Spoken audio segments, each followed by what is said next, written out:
For the first time in the series, Call of Duty has actually decided to release a direct sequel to the previous game in a back-to-back year, whereas usually we'd have to wait 2 to 3 years before the next game in the Modern Warfare or Black Ops series. So when Activision tasked Sledgehammer with making what was originally pitched to them as an expansion to Modern Warfare 2, they were more than happy to assist with the project. But sometime later, that DLC turned into its own full-price game, and that is what we have in our hands today. I think it's best knowing this when going in because it might temper or deter your overall feelings towards the game here and what they have to offer. Modern Warfare 3 does include a much shorter narrative this time around than past entries in the Modern Warfare franchise, with quicker missions and over 6 of them being open combat missions, which I'll talk about later. The multiplayer sees all the maps from the original Modern Warfare 2, which does add a little bit more proof to that DLC from Modern Warfare 2 2022 last year, but with an increase in movement and a host of new weapons. Zombies is going to be the one that I think can surprise a lot of people. While this isn't going to be your round-based experience that you might want, it does take a lot of elements from Cold War's Outbreak, and more recently DMZ, and sort of smushes them together to create what can be a fun experience. In short, Modern Warfare 3 aims to fix a lot of the issues that Modern Warfare 2 had last year, and so far, with my time with the game, seeming to do that. You already know the drill. I went ahead and I reviewed the game on an RTX 4080 and an i7 13700K, and yeah, it's COD, man.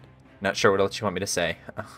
I think the game looks fine on PC, but then again, it is one of the few times in gaming where I would trade FPS over graphical fidelity. I do want to say that the cutscenes that are fully CG look absolutely amazing when you see them, which is the standard for the past couple of years of Call of Duty. In the multiplayer, I'd say I've had a few issues, to say the least, with the daily challenges not tracking, which is quite frustrating considering how this game does some of the unlocks. There's also this issue that I have where I'm playing the game and randomly mid-gunfight my change class setup will appear, and it's got me killed a couple times, which it's really annoying, but hopefully something they can fix really quick. Zombies does have a pretty glaring issue at the moment that sometimes when exfilling in, you could be pushed out of the helicopter and fall under the map. This really sucks because I'm not sure really what triggers this to happen, but it does cause you to lose all of your gear that you currently have on you, and the only way to fix this issue is currently to leave the game. And as of writing this video, there's also an exploit that you can do to duplicate sentry turrets, placing them over and over to get weapon XP. It's a really quick method to level up your weapons, but it unfortunately leads to a lot of server instability, and it's best to exfil if you start to notice that servers start to die. Now that I've finished up the technical block, I'm going to run you down the 3 main pillars of the game: zombies, multiplayer, and the campaign.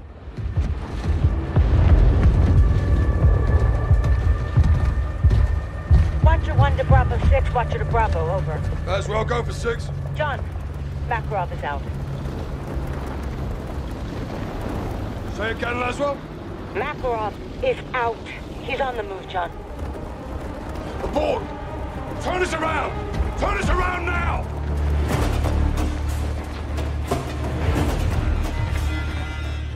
For the first time in nearly 20 years, we were getting a back-to-back game set in the same universe with a direct continuation of Modern Warfare 2 storyline that was set up last year. This campaign has been a hot topic of discussion since it was released into early access a week ahead of the multiplayer and zombie launches. With many people calling it half-baked and underdeveloped, the campaign starts off mere weeks or months after the end of Modern Warfare 2, and we're infiltrating a gulag to break out Prisoner 627. Which is a direct reference to the original Modern Warfare 2. This time around, instead of breaking out Captain Price, it's revealed that we're breaking out Vladimir Makarov himself. This sets into the motion the campaign, as it tends to move very fast from location to location, which is something Call of Duty has always done here in the past. With the addition of the open combat missions, it can seem odd to go from a tight and sequence gameplay to then the more open freedom that you will have in these combat missions. The Modern Warfare 3 campaign is comprised of 15 missions that vary in length from 5 minutes to 30 minutes, depending on how you play some of the open combat missions. Now let's talk about those first. They are a big addition to this game's single player, and they're kind of the big thing that was marketed for the advertisement of the game. It's a cool idea, but they lack a lot of innovation in my opinion, and that is kind of the glaring issue with them.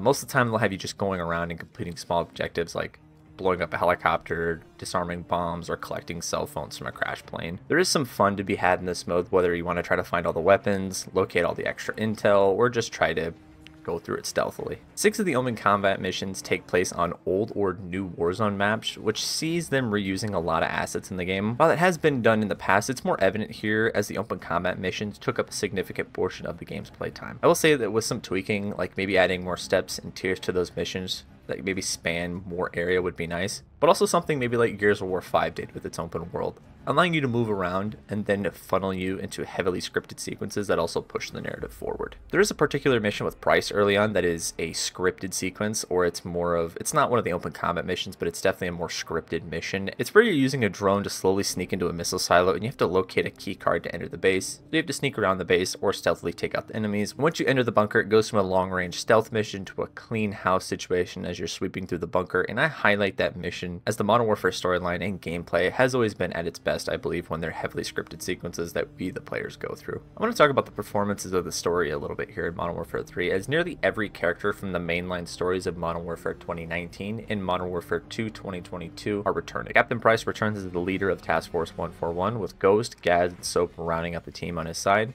You also have the inclusion of Commander Farah Kareem and Alex Echo 31, who we both played as back in Modern Warfare 2019. Seeing all these characters on screen again was one of the big highlights of the playthrough for me. Certain characters like Farah play a much larger role this time around versus last year when she was in the game for one sequence as well as the post-launch raids.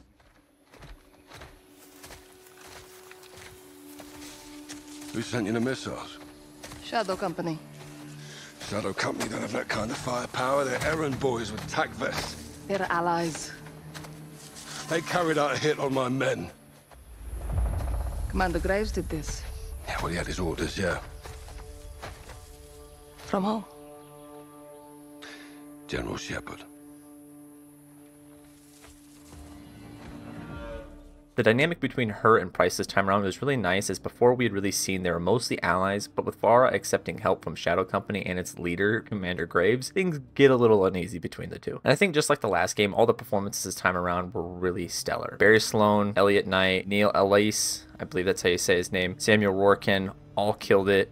Julian Kostov as Makarov I thought was great when on screen. They really are the reason that I like the Modern Warfare series so much. While the story of Modern Warfare 3 was not as good as Modern Warfare 2's last year, I believe it really shows that this game was intended to fill a hole, and the DLC notion is fully justified. Makarov, like I said, was a great character when on screen, but it just doesn't feel like we got enough of him in this game. The campaign was something that Sledgehammer was able to put together in roughly 18 months, and for what it's worth, I really enjoyed it. Was it my favorite campaign?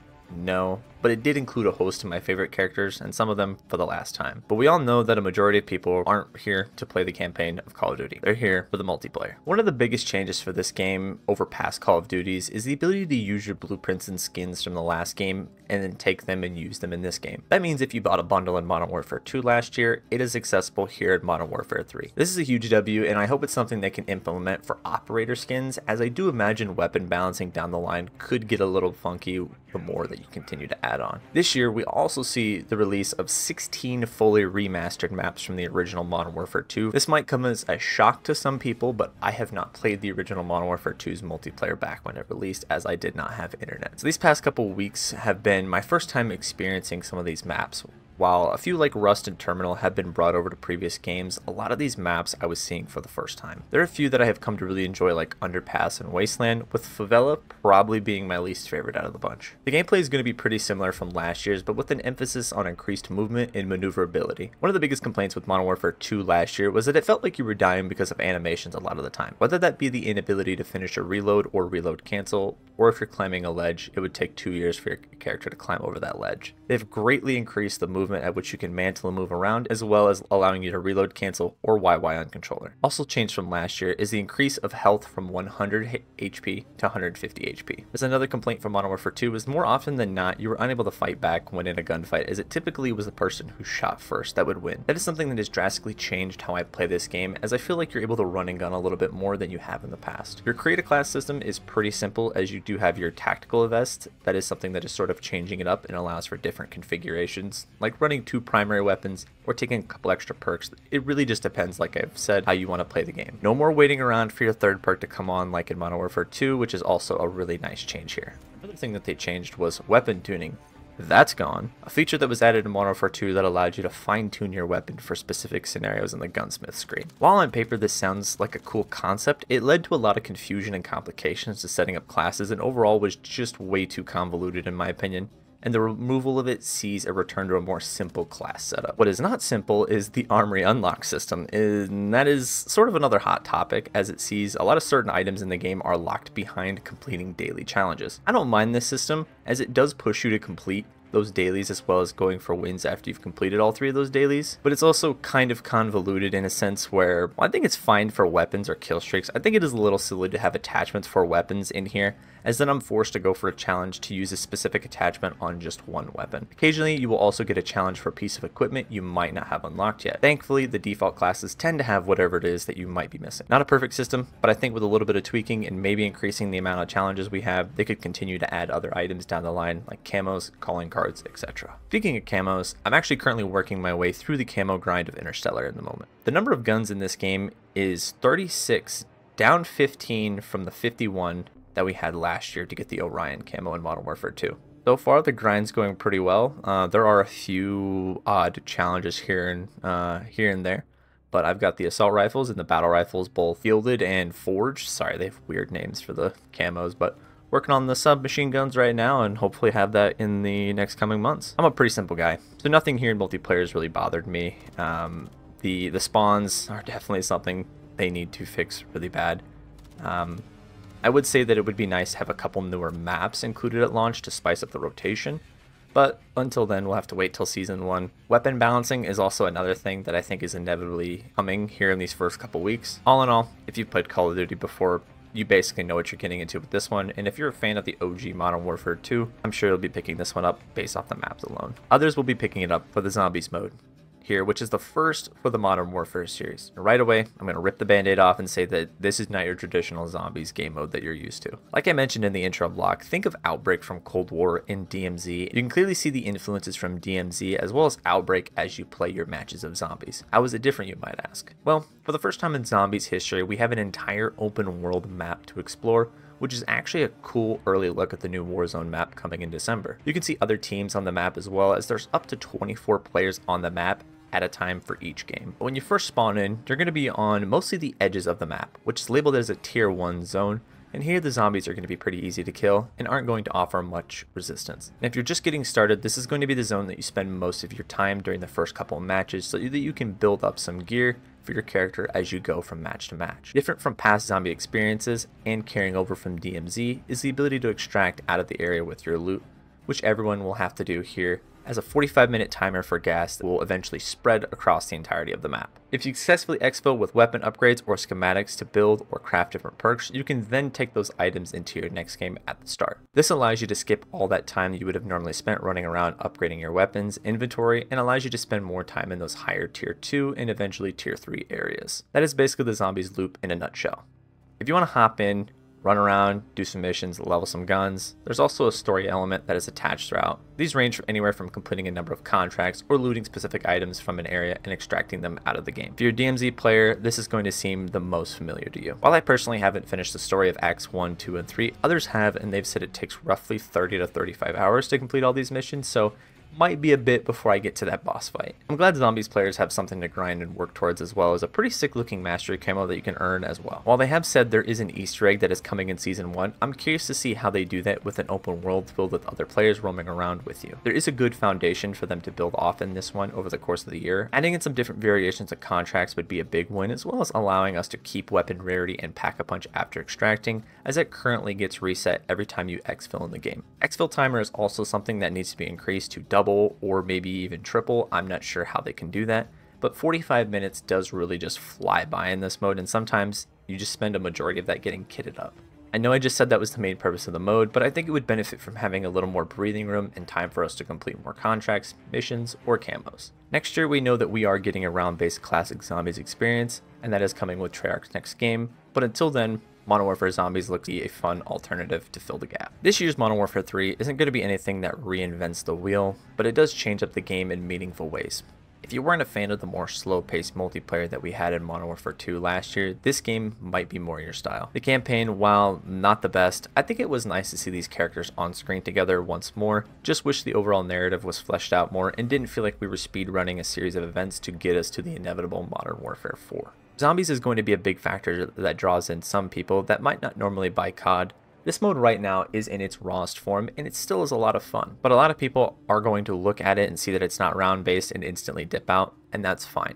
But I'd say give it a chance, try out some of the missions. While nearly everyone in the community is labeling this as a $70 DLC to last year's game, I'm actually glad that the game isn't an add-on to last year's game. If it was, we would still be stuck with the same movement, the inability to see red dots on the minimap when firing on suppressed weapons, and a bunch of other weird design choices that Infinity Ward made last year. Now, back in the day, we used to pay $50 for season passes for our games, and they would come with a total of maybe 12 maps, and I know majority of people would have gladly paid that money to have those maps in Modern Warfare 2. So for an extra $20 and the additional content that we got, I think it's alright. I know that asking price might be a lot for some people, but the more casual audience will pick it up and have its fun with it for sure.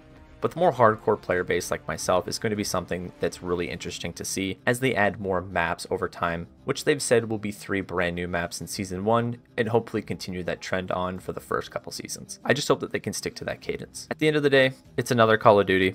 If you want to kick back, relax with some friends in multiplayer, or zombies, or run through the campaign, if you've played the past few games, you know what you're getting yourself into with this one. And if you did make it this far into my review, I just want to say thank you for taking the time out of your day. And this has been my review for Call of Duty Modern Warfare 3. Thank you for watching. This is a battle of perception. A lie flies while the truth only grows. If you control what people believe, you control the world. This is our weapon. And we will use it as a tool of war to restore glory to Russia. The real Russia! The West, they love their choices. They will have only one. To respond on our terms. Каждая секунда на счету.